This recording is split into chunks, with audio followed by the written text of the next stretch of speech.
A weathered Torii gate stands before a weathered shrine in a misty forest. A man with a Chanmage-style haircut with the top of the head shaved flees from a hooded pursuer. The man draws a small weapon, then slows to a stop and looks around. He turns, unsheathing a sword. Who are you?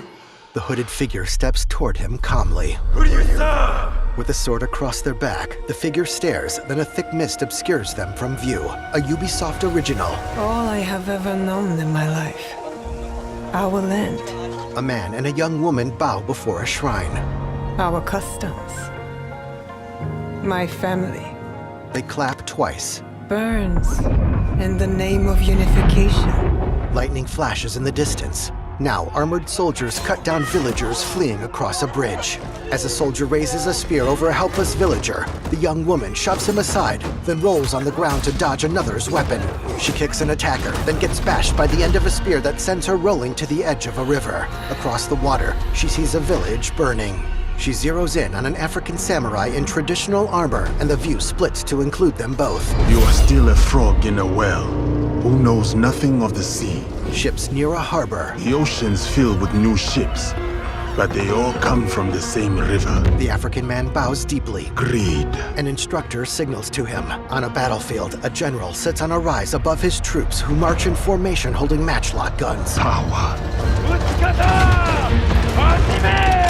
The front line fires. Vengeance. The African samurai, in his full armor, steps through the ensuing gunsmoke and draws his sword. Backed by other warriors, he takes on soldiers. He impales one, then lifts and flings him off his blade. With one swing of his sword, he slashes the throats of 4 soldiers, their blood flying through the air as they collapse on the riverbank. And you? Will you continue down that river? The African samurai removes his helmet and locks eyes with the young woman across the river. Or choose another path, beyond what we see?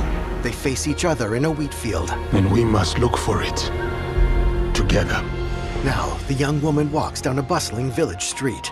A figure with their face concealed by a conical hat holds out a slip of paper. The young woman grabs it as she passes, then hands the note to the African samurai without stopping. We must learn to trust. Rebuild. A young girl's eyes light up as she spots the samurai. And follow the blade. On a misty night, guards patrol a house's terrace. The young woman sneaks across a ledge and uses a grappling hook to launch herself into the air. She flings throwing stars into the man with the Chanmage, then lands on 2 guards before engaging a third. She stabs him with her sword, then turns to see her target fleeing. She takes on 2 more guards, slashing one across the face. Elsewhere, translucent paper doors silhouette 2 people in a house. Then the samurai's imposing figure appears between them. He bashes them through the doors, then steps outside holding a bloodied kanabo, which resembles a spiked club with a handle. Guards charge him, and the samurai brings down his bulky weapon to knock them to the snowy ground. In the misty forest, I said, who do you serve? the man with the Chanmage faces the hooded figure. As he steps back, he bumps into the African samurai. We are the shadows. The young woman lowers her hood. That served the light. As the man charges, she easily dodges his sword and thrusts her hidden blade at him. A title appears over the red-tinged profiles of the African samurai and the young woman. Assassin's Creed Shadows, November 15th, 2024. Pre-order available now.